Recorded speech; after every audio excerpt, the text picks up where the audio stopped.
कोशिश फिल्म की शुरुआत कुछ ऐसे होती है कि कन्नू एक अय्याशी जुआरी लड़का अपने दोस्तों के साथ जुआ खेलते हार जाता है।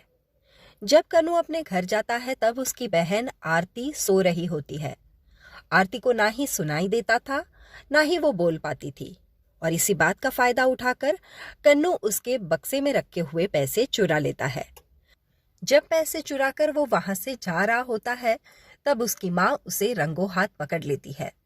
आरती को नींद से उठाकर उसकी माँ उसे पैसे लौटाती है और इशारों से पूछती है कि जब कान की बाली के पैसे इकट्ठे हो गए हैं तो वो बालियां क्यों नहीं खरीदती।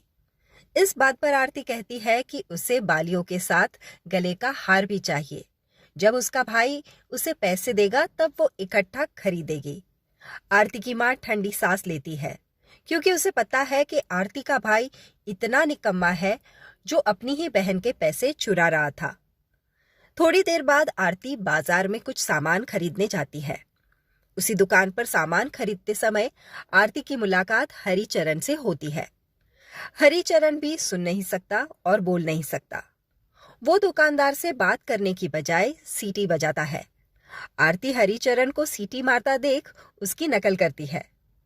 तभी दो बदमाश आरती को सीटी मारता देख समझते हैं कि आरती उन्हें अपने पास बुला रही है। दोनों बदमाश आरती का पीछा करते हैं। आरती को जब एक बदमाश धक्का देता है तब उसका सारा सामान रास्ते में गिर जाता है, लेकिन तभी हरिचरण वहां से गुजर रहे होते हैं। वो आरती का सामान इकट्ठा करने में मदद करते हैं। दोनों गुंडे हरिचरण को देखकर वहां से भाग जाते हैं। आरती अपनी इशारों की भाषा में धन्यवाद कहती है। हरिचरण आरती को उसके घर तक छोड़ने जाता है।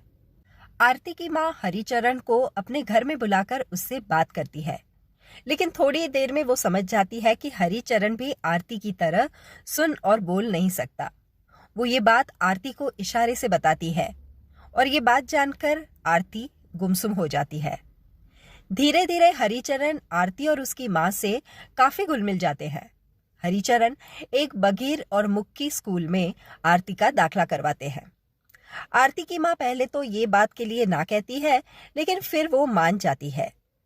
आरती स्कूल में बहुत ही अच्छे से इशारों की भाषा सीखने लगती है। एक दिन स्कूल जाते समय आरती एक अंधे इंसान को रोड क्रॉस करवाती है। उनका नाम नारायण होता है। नारायण देख नहीं सकते, लेकिन उनकी आरती और हरिचरण इन तीनों की बहुत ही अच्छी दोस्ती हो जाती है। रोज हरिचरण आरती को स्कूल से लेने आते थे। जब वो लिखकर आरती से पूछते हैं कि उसे बुरा तो नहीं लगता कि हरिचरण उसे रोज लेने आते हैं, तब आरती लिखकर बताती है कि उसे बहुत अच्छा लगता है कि हरिचरण उसे लेने आते हैं। ऐसे ही रोज आरती और हरिचरण की मुलाकात होती है और दोनों के बीच धीरे धीरे प्यार हो जाता है। एक दिन हरिचरण आरती को शादी के लिए कहते हैं, लेकिन आरती तब मना कर देती है। हरिचरण का दिल टूट जाता है और तभी रास्ते में एक आदमी उनके ना सुनने और बोलने की वजह से उनका बहुत मजाक उड़ाते हैं। आरती को पछतावा होता है कि उसने हरिचरण का दिल बुरी तरह से तोड़ दिया है और वो शादी के लिए मान जाती है। दोनों की शादी हो जाती है। शादी में आरती की टीचर उसे सोने का हार गिफ्ट करती है और ये बात आरती का निकम्मा भाई कन्नू देख लेता है। शादी की पहली रात आरती हरिचरण को लिखकर देती है कि पहली बार उसने शादी के लिए मना किया था, इस बात से वो शर्मिंदा है। हरिचरण और आरती की गृहस्थी चल पड़ती है। आरती की माँ हमेशा के लिए अपने गांव चली जाती है। अब आरती के घर थोड़े महीनों बाद एक बेटा होता है। हरिचरण और आरती खूब खुश होते हैं।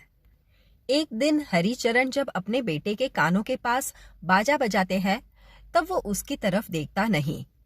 आरती और हरिचरण को लगता है कि उनका बेटा उनकी तरह ही सुन और बोल नहीं सकता, लेकिन जब वो डॉक्टर को उसके बेटे की जांच करने के लिए कहते हैं तब डॉक्टर बताते हैं कि उनका बेटा सुन भी सकता है और बोल भी सकता है।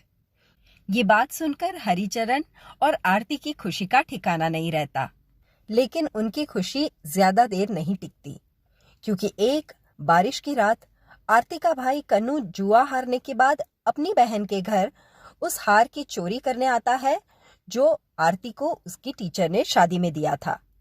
घर में जब वो खिड़की तोड़कर घुस जाता है, तब आरती का बेटा आवाज की वजह से जाग जाता है। आरती के बेटे को कन्नू जमीन पर रोता छोड़ हार लेकर घर से बारिश वाली काली रात में घर का दरवाजा खुला छोड़ हरिचरण की साइकिल लेकर भाग जाता है। आरती और हरिचरण को कुछ सुनाई नहीं देता और उनका बेटा घर की चौखट से बाहर निकल जाता है और अंधेरी रात में घर के बाहर गिरने से उसकी मौत हो जाती है। हरिचरण और आरती की दुनिया मानो एक ही झटके में टूट गई। वो दोनों बेटे को खोने का गम सहन नहीं कर पाते और वहीं हरिचरण की साइकिल चोरी होने की वजह से उसकी अखबार बांटने की नौकरी भी चली जाती है। लेकिन थोड़े ही महीनों के बाद उनके घर वापस और एक बेटा होता है और इस बेटे का नाम वो अमित रखते हैं। पहले हादसे के बाद अब नारायण उनके घर रहते हैं। रात को जब अमित रोता था, तब नारायण अपने कमरे की रस्सी खींचकर हरिचरण को जगाते थे। ऐसे ही नारायण, आरती और हरिचरण के प्यार के बीच अमित बड़ा होता है। कन्नू ने हरिचरण की साइकिल चुराई थी, इसलिए वो न्यूज़पेपर भी नहीं बेच पाते थे। वो बूट पॉलिश का काम कर जैसे तैसे गुजारा कर रहे होते हैं। लेकिन एक दिन हरिचरण की एक फैक्ट्री में बहुत ही अच्छी नौकरी लग जाती है। धीरे धीरे हरिचरण की मेहनत की वजह से उन्हें मैनेजर की पोस्ट मिल जाती है। हरिचरण और आरती बहुत ही खुश होते हैं, लेकिन थोड़ी ही दिनों में आरती ये दुनिया छोड़कर चली जाती है। हरिचरण अकेले हो जाते हैं, लेकिन अमित और नारायण के सहारे अपनी जिंदगी जी रहे होते हैं। एक दिन हरिचरण के बॉस उन्हें अपने घर चाय पर बुलाते हैं। हरिचरण अपने बॉस के घर जाने में झिझकते हैं और इसीलिए वो अमित को अपने साथ ले जाते हैं। उनके बॉस के घर वो अपनी बेटी का रिश्ता अमित से करना चाहते हैं, ऐसा कहते हैं। अमित और हरिचरण कहते हैं कि उनके घराने में काफी फर्क है।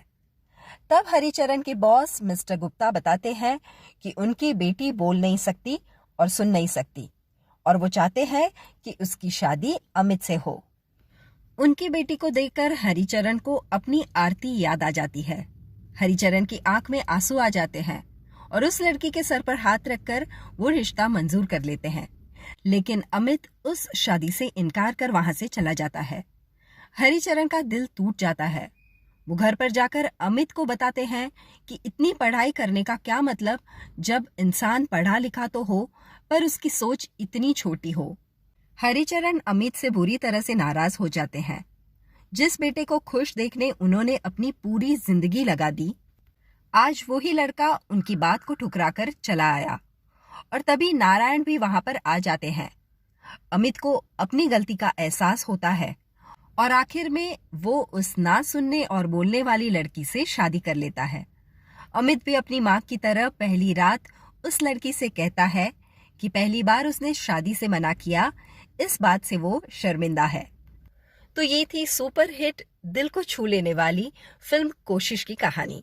ऐसी ही नई पुरानी हिंदी मूवीज की कहानियों के लिए please do subscribe to my channel popcorn time with Vandana. धन्यवाद।